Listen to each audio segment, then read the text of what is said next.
औज़ुबिल्लाहि मिनश्शैतानिर्रजीम बिस्मिल्लाहिर्रहमानिर्रहीम रब्बि इश्रह ली सदरी व यस्सिर ली अमरी वहलुल उक़दतम मिन लिसानी यफ़क़हू क़ौली। सदक़ल अज़ीम। It is my pleasure to share some knowledge of the subject known as accounting. My name is Sartaj.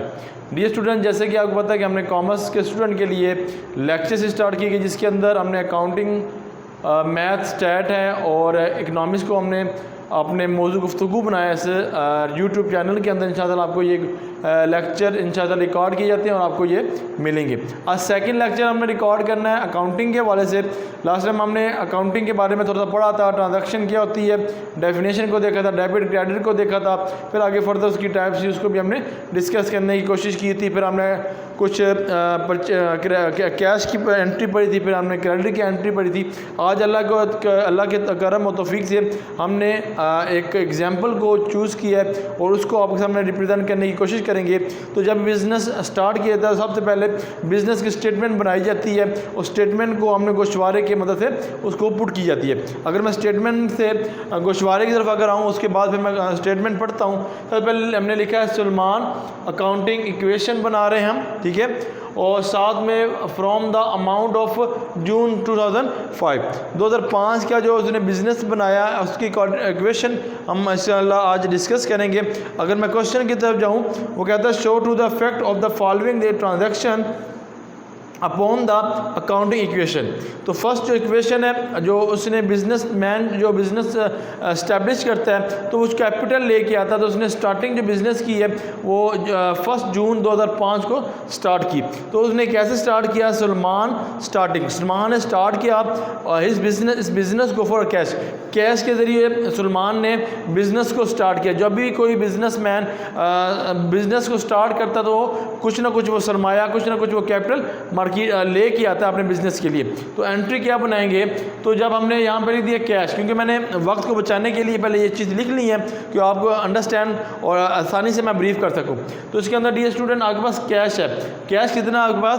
10,000 रुपये है।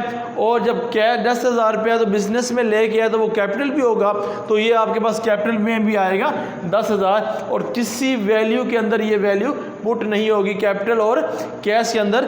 जब बिज़नेस स्टार्ट किया जाएगा कैश लेके आएगा तो कैश में भी इजाफा होगा और कैपिटल में भी इजाफा होगा, ठीक है जी।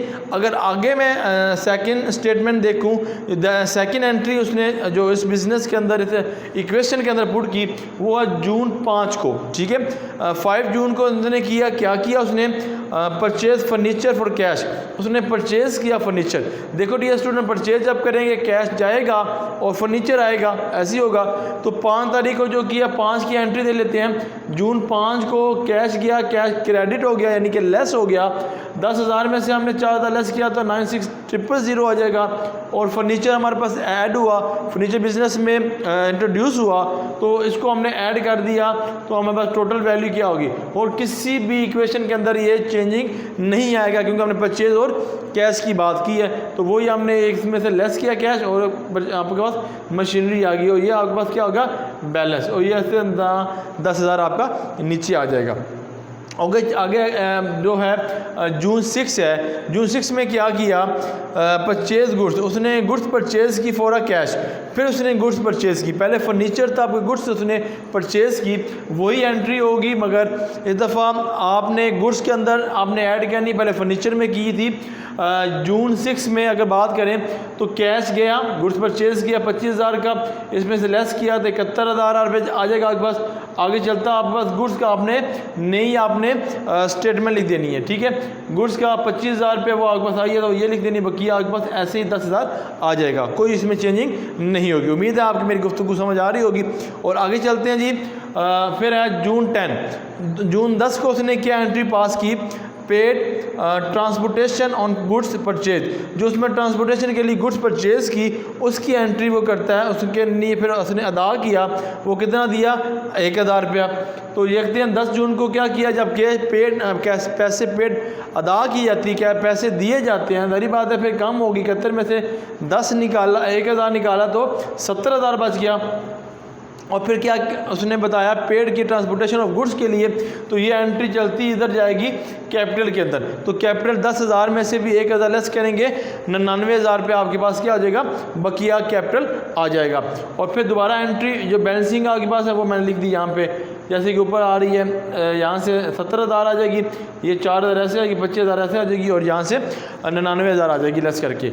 आगे इक्वेशन नंबर जो आपके पास 12 है, ठीक है, जो इक्वेशन पास की वो कहता है goods purchase of cash, goods को हमने सेल किया, सेल गुड्स की हमने फॉर कैश पे ऊपर 15,000 पर, कॉस्टिंग कितनी है 11,000। वो कहता है सेल किया हमने गुड्स को 15,000 का, और जो कॉस्टिंग है वो कितनी है उसमें 11,000। चलते हैं जी हम यहाँ पे टेबल की तरफ, तो 15,000 उसने कैश दिया, तो यानी कि कैश की यानी कि सेल किया, जब सेल करते हैं तो कैश आता है, ठीक है, सेल कहते हैं तो कैश, जो कैश है वो आता है, जो हम चीज़ों को बेचते हैं तो क्या करते हैं कैश जाता है। तो हमने चीज़ों को क्या क्या बेचा हमने और ख़रीदे तो कैश जाता है, बेचे तो कैश आती है।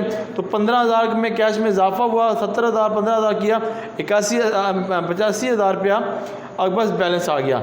ऐसे ये 4,000 ऐसे आ जाएगा। और इसके बाद उसने बताया जो गुड्स है आपने क्या किया कॉस्टिंग की, तो कितने 11,000 की 11,000 25,000 में से लेस किया 14,000 आ जाएगा। तो आगे आपके पास चाहता वैल्यू जो सिंप्लीफाई करेंगे 11 15 में से जो बकिया बचेगा वो बचेगा आपके पास 4,000, उसको में से हम ऐड कर लेंगे 10,000, ये आपके पास आंसर आ जाएगा 10,03,000 ये आपके पास क्या आ जाएगा आंसर आ जाएगा। फिर आगे बैलेंसिंग बता दी। फिर आगे 15 को भी बिज़नेस के अंदर वो एक एंट्री करता है। अगर वो एंट्री को रीड आउट किया जाए कि परचेज गुड्स, उसने गुड्स परचेज़ किया क्रेडिट बेस पे उधार ली, उसने गुड्स को परचेज़ किया और उधार ली 15,000 रुपये की, तो क्या होगा कैश तो नहीं जाएगा क्योंकि उसने उधार ली है। 15 को जब वो करेगा तो गुड्स क्या होगी, वो उसकी गुड्स 15,000 जमा होगी, गुड्स आई हैं तो इनको जमा करेंगे तो 29,000 आ जाएगा, सारी वैल्यू वही आ जाएगी। और जब अब वो उधार लेगा तो क्रेडिट होगा क्योंकि उस पर वाजिबात उसने अदा करनी है, तो वो क्रेडिटर अकाउंट में हम लिखेंगे और यहाँ पे 15,000 लिख के उसका बैलेंस कर देंगे। यहाँ पे कैपिटल में कोई कमी नहीं होगी या ना कोई इजाफा होगा।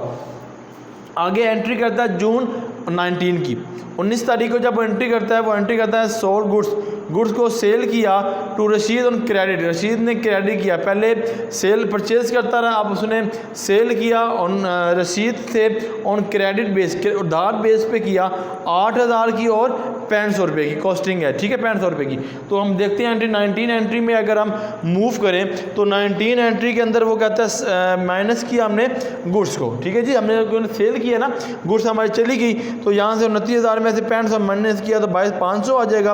और आगे डेबिटर में आपके पास 800 रुपया उसने कहा जो बकिया बचा, यानी कि 1500 800 ये होगा, 1500 कैपिटल में इसका ऐड हो जाएगा तो ये हो जाएगा 4500 आ जाएगा। ये था हमारा एंट्री नंबर 19। अगर 19 से आगे एंट्री देखी जाए जो डेट उसने बताई है वो 25 और 28 30 तक बताई है। 3 रह गई, इसके बाद 2 रह गई हमारे पास। इसके बाद तीसरी एंट्री लास्ट रिसीव गुड्स, आपने रिसीव कैश, आपने कैश रिसीव की फॉर रशीद। पहले हमने सेल की ऑन क्रेडिट, फिर आज हम रिसीव कर रहे हैं कैश रसीद से, यानी कि 19 की एंट्री में 25 अगले 6 दिन के बाद यानी 6ठे दिन उसने हमें कैश दिया। कितना दिया, जब कैश दिया तो कैश इजाफा होगा तो यहाँ पे क्या कर दिया उसने, डेबिटर हमने किया था, यहाँ पे उसने देने थे तो हमने उसमें से लेस कर दिया 4,000 बकिया उसका बचा हुआ, और ये 4,000 हमने ऐड कर लिए 89,000 बकिया, सारा ऐसी स्टेटमेंट नीचे उतार दी। उम्मीद है डियर आपको ये समझ आ रही होगी, क्योंकि ये मैंने इसलिए लिखा हो कि आपको वक्त बचाने के लिए, आपको अंडरस्टैंड करने के लिए। लेकिन आगे सेकंड लास्ट की तरफ चलते हैं। 28 डेट को जो एंट्री की कैश पेड, उसने कैश अदा की ऑन क्रेडिट, जो उसने कैश अदा करनी थी क्रेडिटर ने वो अदा की 9,000 रुपये की। जब कैश अदा सॉरी कैश पेड करेंगे, कैश देंगे आगे की तरफ 28 तारीख को, तो कैश क्या होगी लेस हो जाएगी, क्रेडिट हो जाएगी। इसमें से करेंगे 80,000 आ जाएगा, बकिया सारी वैल्यू ऐसी आएगी, ठीक है। और वहाँ पे कैश क्रेडिट है तो क्रेडिट में से 9,000 लेस करेंगे तो 6,000 रुपये आपके पास बकाया, सारी वैल्यू आपके पास ऐसे ही आ जाएगी, ठीक है। लास्ट एंट्री है ओके। कहते हैं पेड रेंट, आपने रेंट अदा किया, फिर आपने सैलरी भी अदा किया पूरे मंथ की, तो बताया 4,000 रुपया रुपीज़।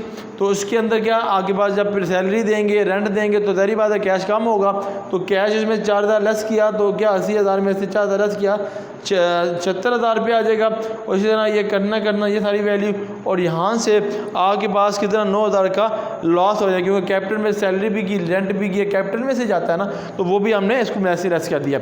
अब इसको देखना है कि हमारी ये एंट्री जो हमने की है वो क्या, वो दुरुस्त हैं क्या, कैसी हैं। तो अगर हमारा एसेट साइड और लायबिलिटी साइड आपस में इक्वल आ जाए तो क्या होगी, वो हमारा दुरुस्त हो जाएगा। ये तीनों वैल्यू 1 2 3 4, ये 4 वैल्यू को मैंने अगर ऐड किया जाए तो मेरे पास आंसर आता है, ये मैंने ऐड कर लिया था, और इसको मैंने ऐड किया तो मेरे पास ये आंसर, तो मैं यहाँ लिख सकता हूँ बराबर है ये 65, यानी कि आपका कैपिटल वैल्यू यानी कि एसेट वैल्यू और ये जो वैल्यू है वो आपस में क्या है, सेम है। तो उसका मतलब है कि आपकी जो डायग्राम जो हमने बनाई है, स्टेटमेंट जो लिखी है, बैलेंस आपस में बिजनेस जो है, जो हमने लायबिलिटी दी है, जो हमने एक्सपेंस किया है, जो हमने परचेजिंग की है, जो हमने सेल किया है, वो आपस में इक्वल हमने लिखे, कोई किसी चीज़ की कमी नहीं है। तो उसका मतलब है कि जो हमने स्टेटमेंट लिखी है, जो हमने गोशवारे बनाए हैं, उसमें जो स्टेटमेंट लिखी है वो बिल्कुल एक्यूरेट है। जब हम दोनों की वैल्यू सेम होगी, समझो कि हमारा ये अकाउंट बिल्कुल इक्वल है, क्लियर है, बिल्कुल ठीक है। उम्मीद है डियर स्टूडेंट आपको ये मेरी गुफ्तगू, मेरा अंदाज़ आपको ज़रूर पसंद आया होगा। इंशाल्लाह ताला नेक्स्ट टाइम नेक्स्ट वीडियो के साथ आपसे मुलाकात होगी। अल्लाह ताला हम सब का हामी नासिर। अल्लाह हाफिज़।